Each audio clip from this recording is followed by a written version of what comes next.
Hey there, welcome to my tutorial about how to draw Papyrus. It's going to be fun. As you can see, I have new equipment, so I can provide you a better audio quality with this setup here. If you don't mind that you can see the microphone and stuff. Anyway, let's get going. Alright, so we're going to start with a circle to draw the head. Very simple, very basic. Like this, and we are drawing the center line of the circle. He is looking up a little bit in the pose I chose, and the center line for the eyes is above this center line for the circle, and he is looking this way. And the eyes are very simple, just these long ovals.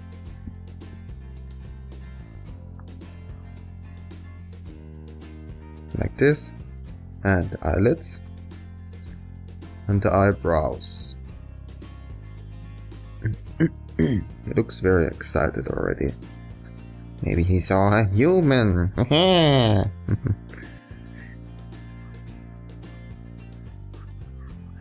Okay, and the nose is this triangular shape, like this. Okay, and for the mouth we are drawing a box right beneath the nose. Excuse me if I'm coughing a little bit. Seems like I caught something. Oh yeah, sorry for that. So, the box is about the height of the circle itself. Maybe a little bit shorter. We are going to make the cheekbones here and here. Oh yeah. And let's get to the mouth. So first we have this here, and it's bent like this. And the teeth. He has rather long teeth. And we're making them a little bit 3D, because we're looking up to him.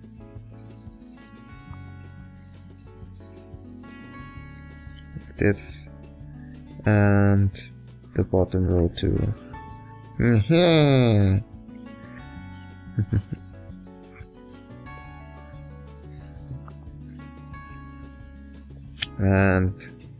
the chin is pointed this way. I mainly used the original sprites as the reference. So yeah. But yeah, you can draw them however you want to, and just give them your own style, because also in the game they are not very detailed. They are pixelated sprites, so you don't see exactly how their bodies are constructed and stuff, and it can be quite liberate how you want to design them. Okay, and as for the body, we are making a big circle, a little bit oval shaped, for the chest. You can just make a circle out of it. It's again up to you how you want to construct it. So like this. And two circles about the size of his head circle for the shoulders. Right here. Right here. In the game these circles are rather small, but I like them this size. Again, sorry for the coughing. And then right where his arms are going to come out of, like this here, and make it a second circle to make it this 3D, like this, and the arms are like this here. Give him this position. Alright, and for the spine, where the spine comes out, here is the center line, and I want to make it a little bit to the back, the center line, because the spine is after all at the back. Alright, let's go down a little bit, and the hip, I want to make the hip a little bit sideways, and it's simply a half circle, a half ball shape, like this. And the other hand is right here, and it's like this. Yeah. I will be victorious. Yeah. Okay, and okay, I zoomed out a little bit, and I'm going to do the legs next of all. And the legs are actually quite short, way shorter than the normal skeleton ones. But he is a monster after all. So yeah, there we go.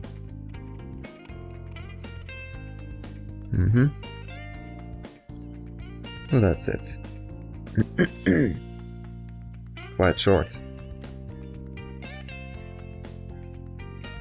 Okay, and next thing will be the arms, and this is a little bit more complicated now. Well, it doesn't have to be, but I want to do them a little bit more anatomically correct, like the one of an actual skeleton. You could just draw some sticks, it would be also totally fine. But if you want to make them like a real skeleton ones, I can show you a neat trick how to draw it. So the arm is made of the upper arm and the forearm. And the forearm has two bones. The radius, which is at the side of the thumb, and the ulna, which is on the side of the pinky. Alright? And the elbow is like a simple hinge. The ulna and the upper arm bone are like this, and the ulna here is the elbow bone that you have here right there.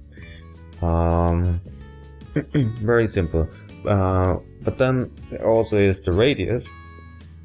And the radius and the ulna obviously are connected to the hand. And now, depending on your orientation of the hand, then also the orientation of these two bones is changing. And well, one thing is they basically remain at the places where they are already connected. Like the radius is on the thumb side and it remains there, and the ulna on the pinky side. And down here you have the connection of the ulna with the elbow, and right about here, up here, you have it for the radius. And both of these connections also more or less remain the same as you rotate your hand. But because of that, the bones are going to cross. Now, if you see that, the radius is now on the opposite side, and the ulna on this side. So before that, now they are crossing, and you have to keep that in mind if you want to draw these bones. And I figured out a simple way how to do that. So at first we are going to draw this like bigger circle to connect it to the upper arm, and in front of it a little bit smaller circle for the radius. And then you have this kind of hook shaped connection here, which is going around this ball like this. You have to imagine how it would do that. Look about this here. Ah, she's twitching. Maybe she's dreaming something. Oh my god. She's twitching. Her nose. What's doing this? Can you see that? Can you see that?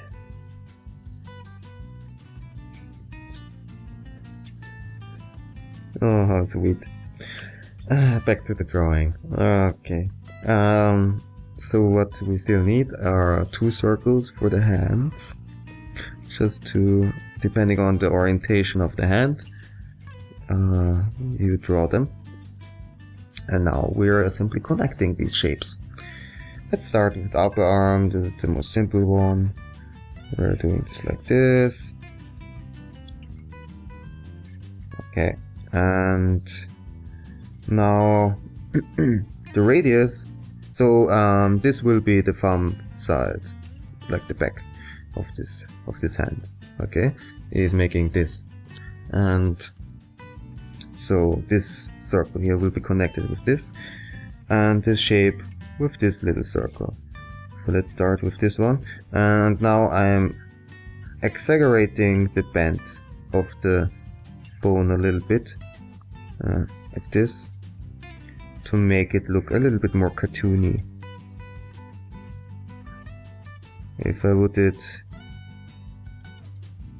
I would draw it accurately to the anatomy, then it would be way straighter. Way more straight. I don't know. Is she twitching again? Oh, you can see this paw, right? You can see this paw. This paw here.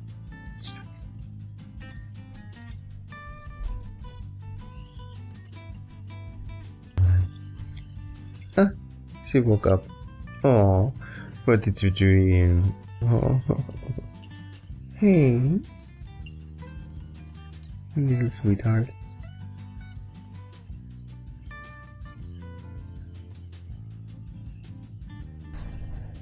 Oh, so big, so long, yeah.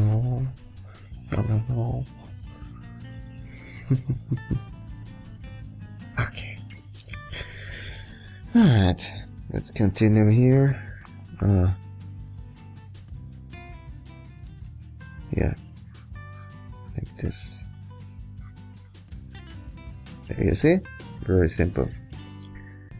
And as for the hand, I'm not very good with this. I just draw a very simple shape, like a boxing glove.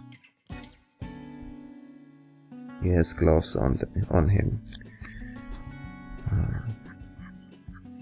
Making a fist. There's the thumb. Maybe connect it like this. Okay.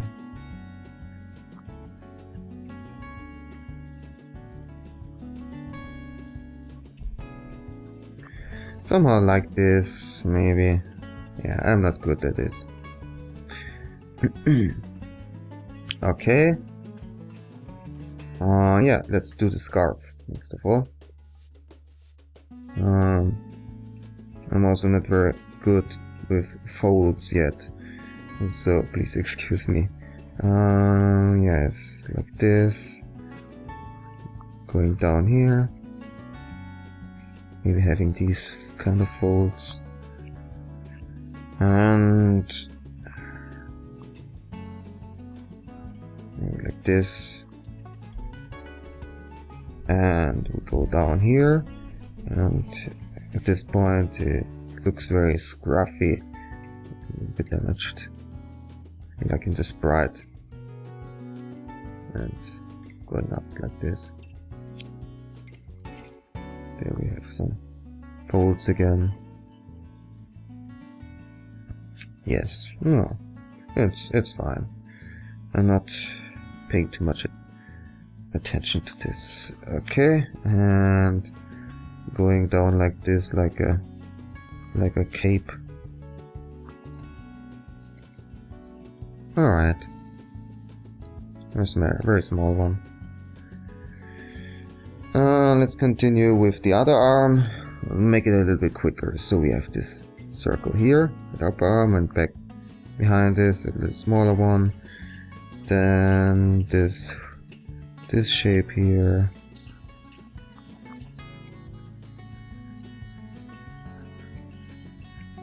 Alright.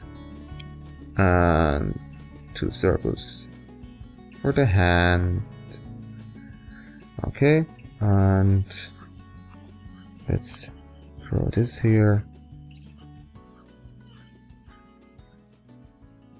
Okay. And now this circle here is the thumb side. So I'm going to at first connect the ulna.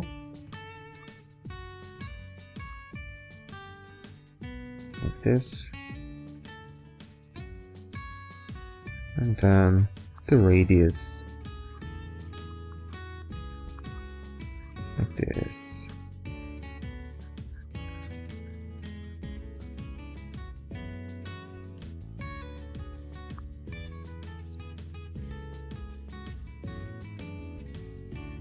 Okay. And the hand itself is maybe shaped like this. Again, boxy.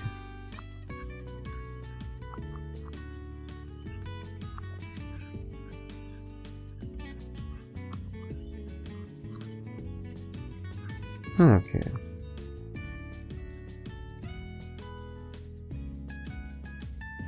Looks more or less fine to me.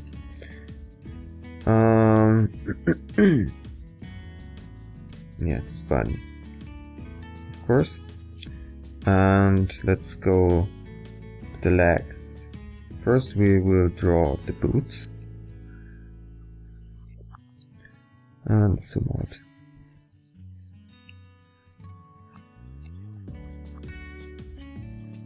Very big boots. And fold and going up. All the way up to the knees. Okay, and there we have these 2 stripes. More like this.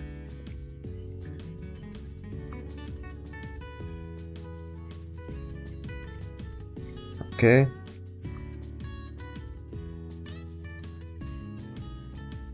And on the other side, the same.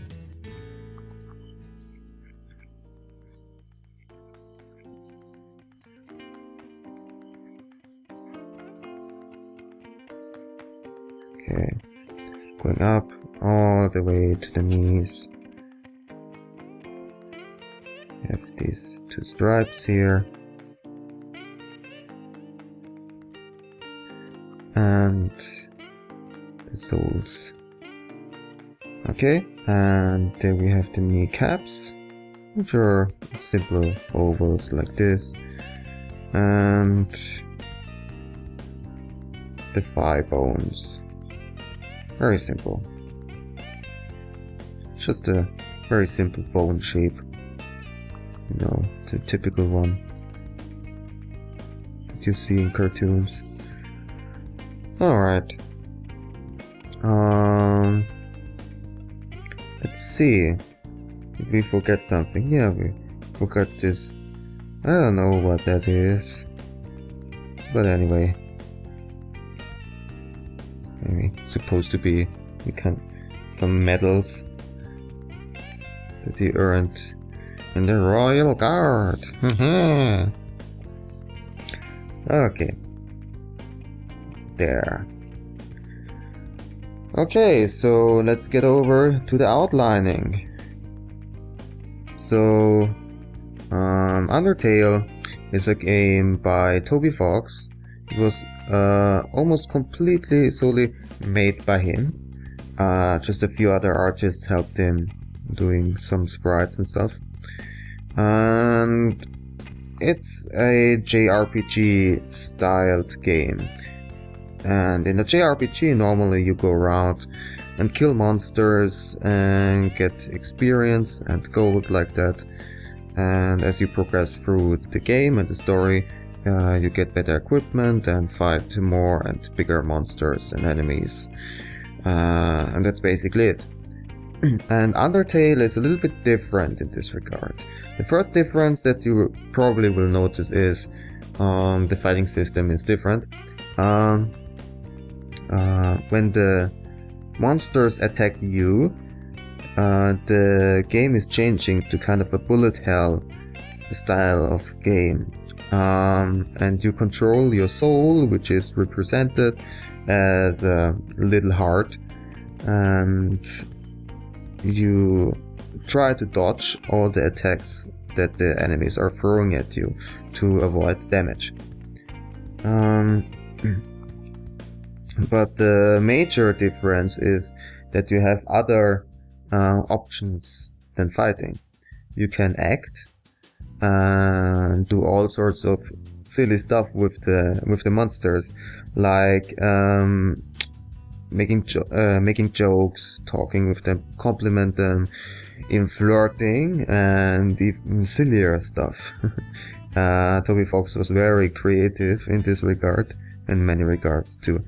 And yeah, if you choose the correct act options, then you can befriend a monster and have mercy on it, and spare the monster instead of killing it. And that's the basic principle of the pacifist way to play this game. You can really get through the whole game without killing anybody, and this is really the point. All of the monsters are not the typical monsters that you know from other games, but they have their personalities and they have their own lives, and you can get to know them, befriend them, and all this stuff. It's really fun with them, and it would be really a shame if you would kill them, and it really feels awful if you do that. But of course, the way you play is up to you, and you could of course just kill everybody if you want to do so. And there are several different paths you can choose. You have the pacifist run, which is, as you may think already, just getting through the game without killing anybody. Very simple and considered the most enjoyable path you can choose. Then you have the neutral run, and there are many different versions of it depending on whom you kill and how many you kill. And then at the end there's the genocide run, where you simply kill everybody.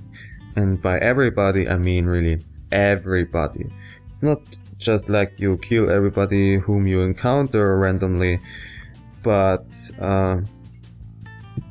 you seek them out, you grind them.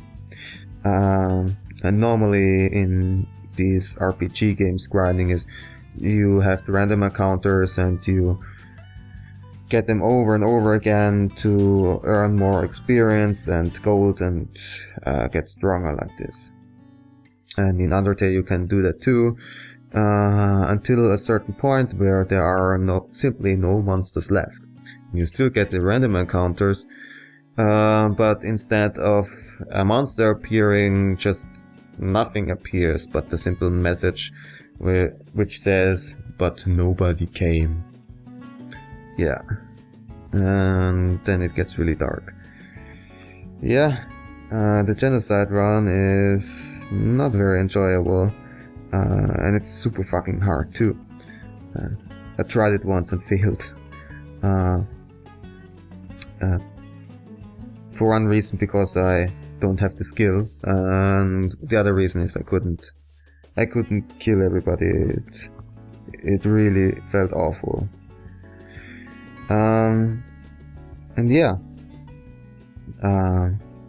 So if you like RPG games, JRPG games, and this kind of stuff, then I highly recommend this game. It's not very expensive, it's just $10 on Steam, I think, It's a very short game, you can complete it in under 4 hours, but there's a lot of stuff in it and you get enough material, and it's just one run, I have to say. And it has a high replay value to it.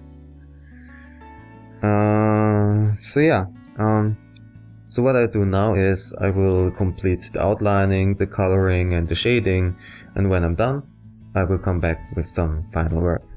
Alright.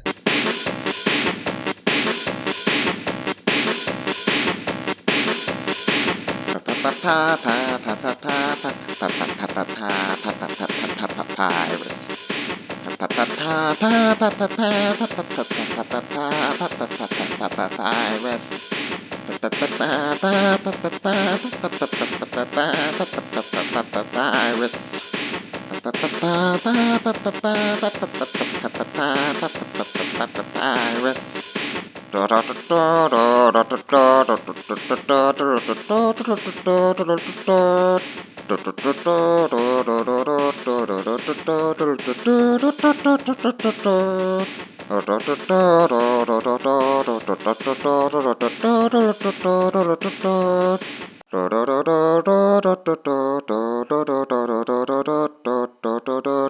Papyrus the Greatest.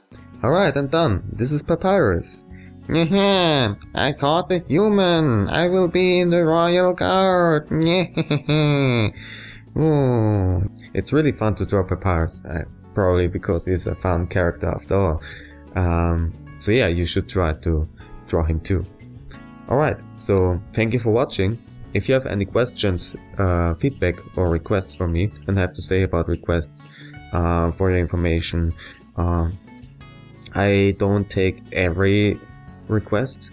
What I don't take would be some overly sexual content, of course, some gore-like content or some fetish thing.